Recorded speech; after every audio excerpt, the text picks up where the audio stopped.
রঙের উৎসবে মেতেছিল ওরা, কিন্তু তারা বোধহয় ভুলে গিয়েছিল উদযাপনের সময় যে রং তো সে দেশে হারাম, রং খেলা তো দুরস্ত।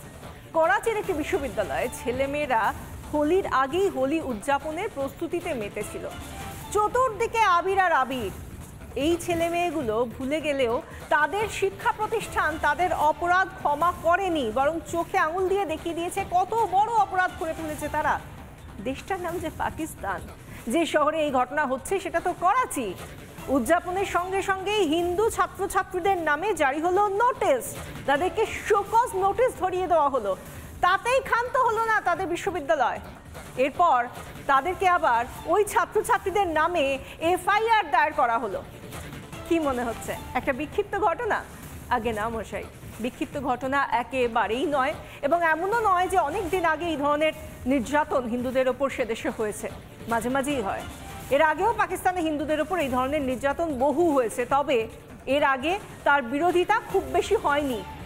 এবার সে দেশের প্রাক্তন সাংসদ মুখ খুলেছেন এবং প্রশ্ন করেছেন, হোলি খেলা কোনো উৎসব পালন করা, হিন্দু বলে তারা উৎসব পালন করছেন বলে তারা কি বিশাল বড় অপরাধ করে ফেলেছেন? পাকিস্তানে কি আইন নিষিদ্ধ যে হোলি খেলা যাবে না?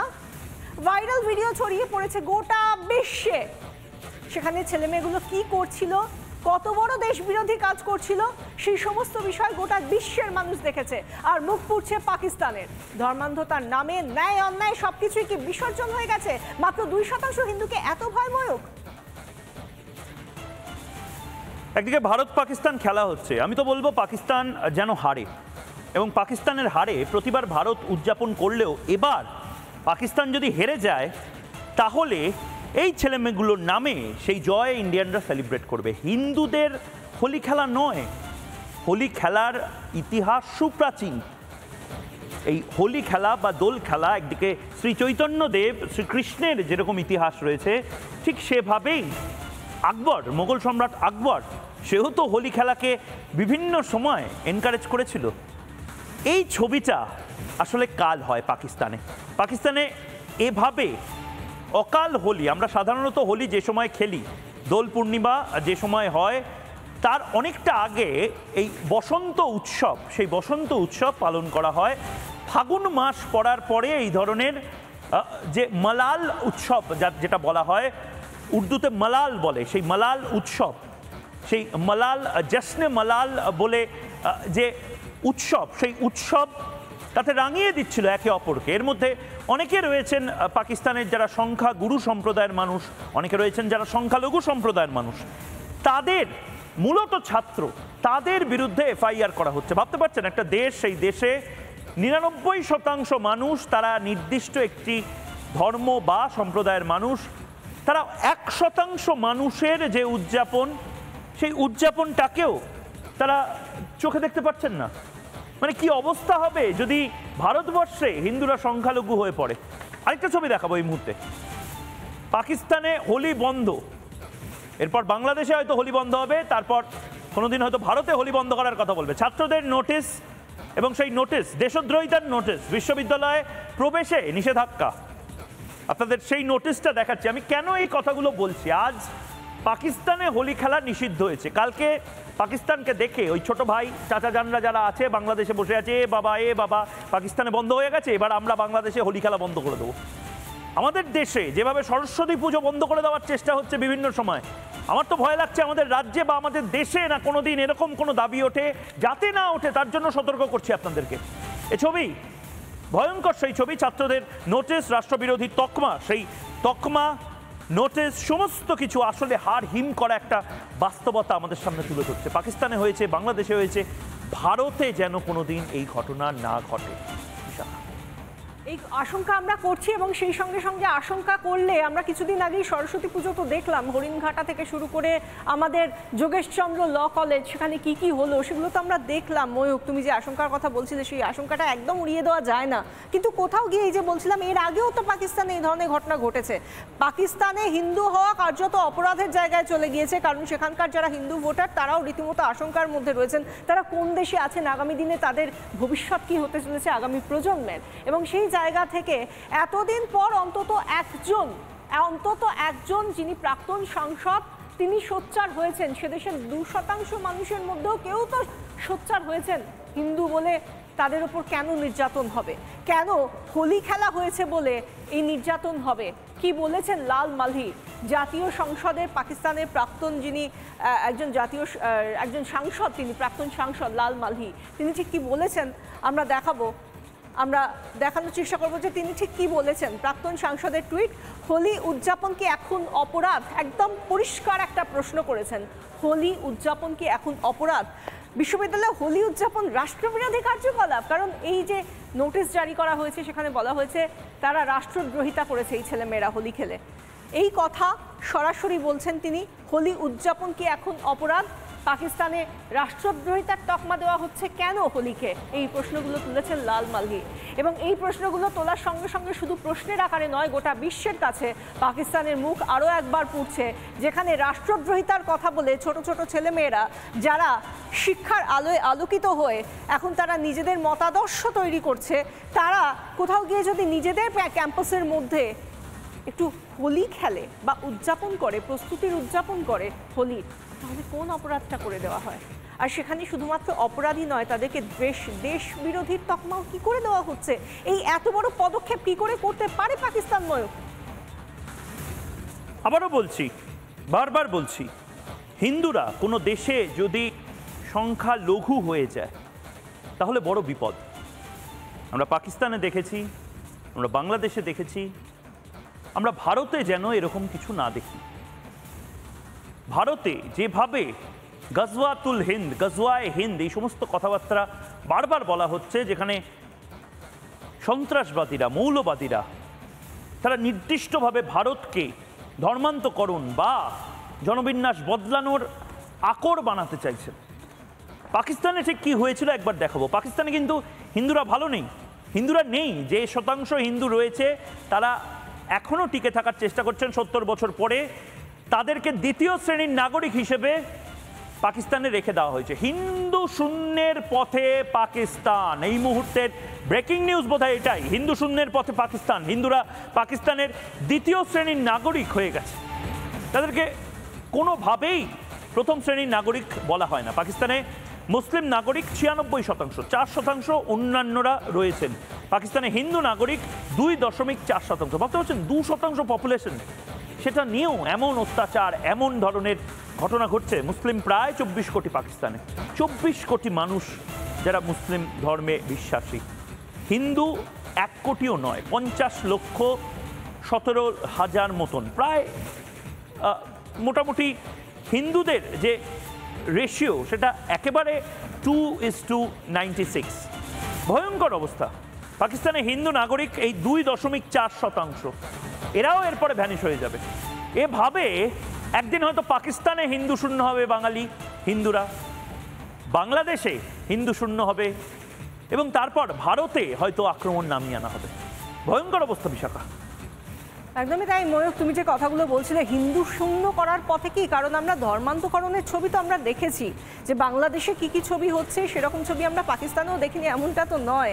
এবং তার মধ্যেই আমরা দেখতে পাচ্ছি কোথাও গিয়ে সে দেশের হিন্দুরা একটু মাথা তুলে দাঁড়ানোর চেষ্টা করছে, যেখানে 1.44% থেকে অন্তত 2.4% তারা আসতে পেরেছে। এই জায়গায় আমরা কি দেখছি যে এইভাবে হোলি খেলায় তারা আটকে দিতে চাইছে ছাত্রছাত্রীদের, এবং সেটা প্রথম নয়, এর আগেও আমরা দেখেছি লাহোরেই পাঞ্জাব বিশ্ববিদ্যালয়ের অন্তর্গত আইন কলেজে, সেখানে ছেলেমেয়েরা তারা হোলি উদযাপনের জন্য গিয়েছিলেন। হোলি উদযাপন তারা শুরুও করেছিলেন, এবং সেই সময় সেই উদযাপন তারা শুরু করেছেন কি করেননি তাদের ওপর কট্টরপন্থীরা ধেয়ে আসে। সেই খেলা, হোলি খেলা তো বন্ধ করে দেওয়া হয়ই, সেই সঙ্গে তাদের উপর হামলাও চালানো হয়। এবং এই জায়গা থেকেই প্রশ্ন উঠছে, যখন আমরা এই ধরনের ঘটনাগুলো সাম্প্রতিককালে দেখছি এবং সেই সঙ্গে একটা রেশিও দেখতে পাচ্ছি, কোথাও গিয়ে হিন্দুরা দশমিকের স্তরে হলেও একটু একটু করে মাথাচাড়া দিচ্ছে, একটু সংখ্যায় বাড়ছে সে দেশের জনসংখ্যার মধ্যে, তাহলে কি সেটাই এই কট্টরপন্থীদের সব থেকে বড় মাথা ব্যথার কারণ হয়ে দাঁড়াচ্ছে?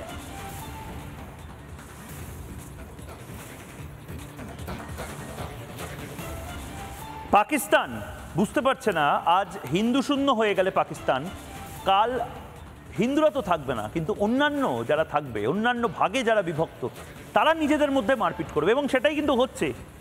এটা বুঝতে পারছে না পাকিস্তান যে পাকিস্তান যতদিন হিন্দুদেরকে শত্রু মনে করবে পাকিস্তান হয়তো নিজেরা তাও একই সূত্রে বেঁধে বেঁধে থাকতে পারবে, কিন্তু হিন্দু শূন্য হওয়ার মানে এরপর পাকিস্তানিরা নিজেদের মধ্যে মারপিট করতে শুরু করবেন এবং মারপিট শুরু হয়ে গেছে। পাকিস্তান 5 ভাগে ভাগ হয়ে যেতে পারে, খান খান হয়ে যেতে পারে পাকিস্তান।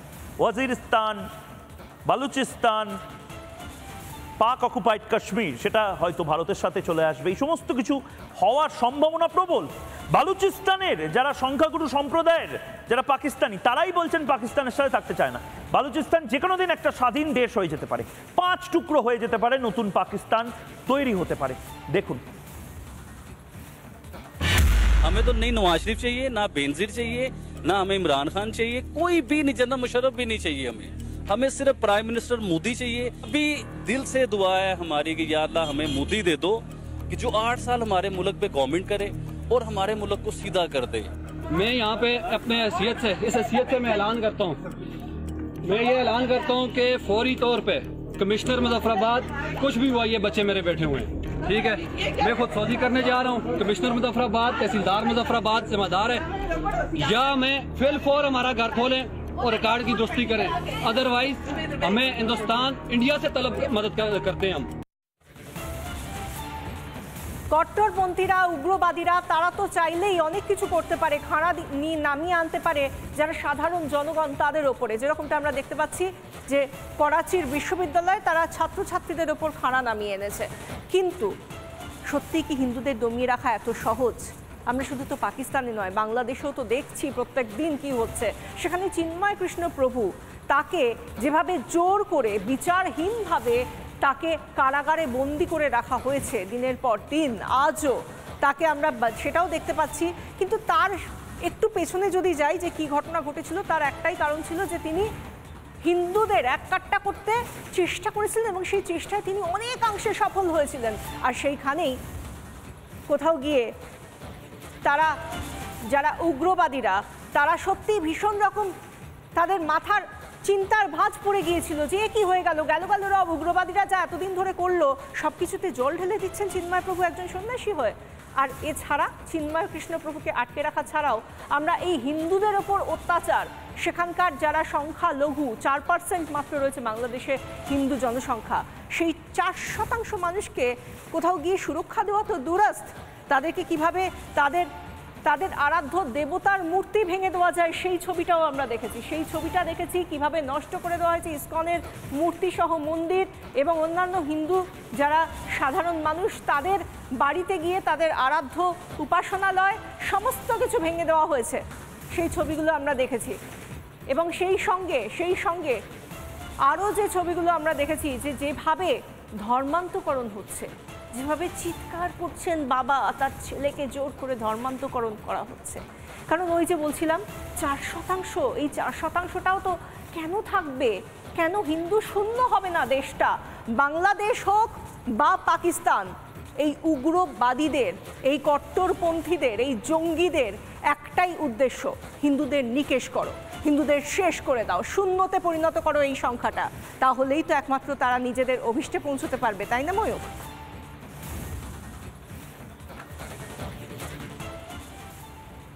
এই মুহূর্তে মানস ভট্টাচার্য ঠিক কি বলছেন শুনবো।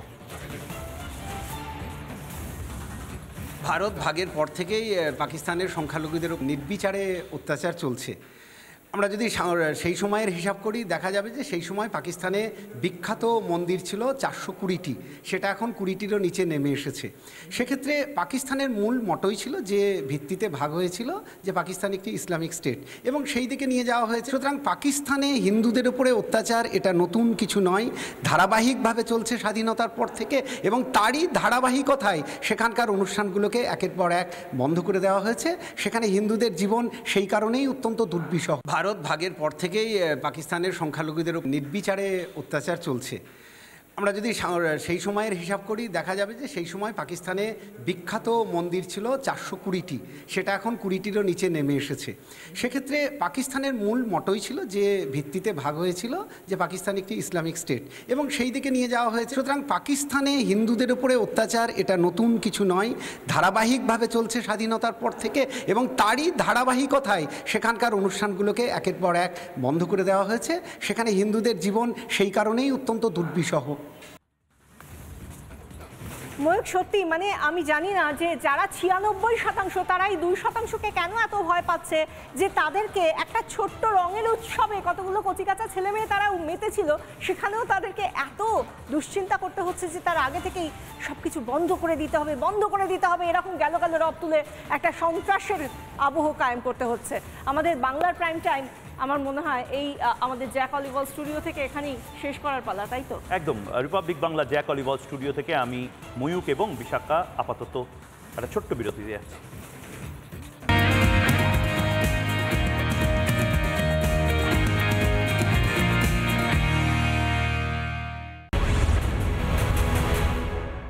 নানা ধরনের কন্টেন্ট দেখার জন্য লাইক করুন, শেয়ার করুন আমাদের ফেসবুক পেজ, সাবস্ক্রাইব করুন আমাদের ইউটিউব চ্যানেল।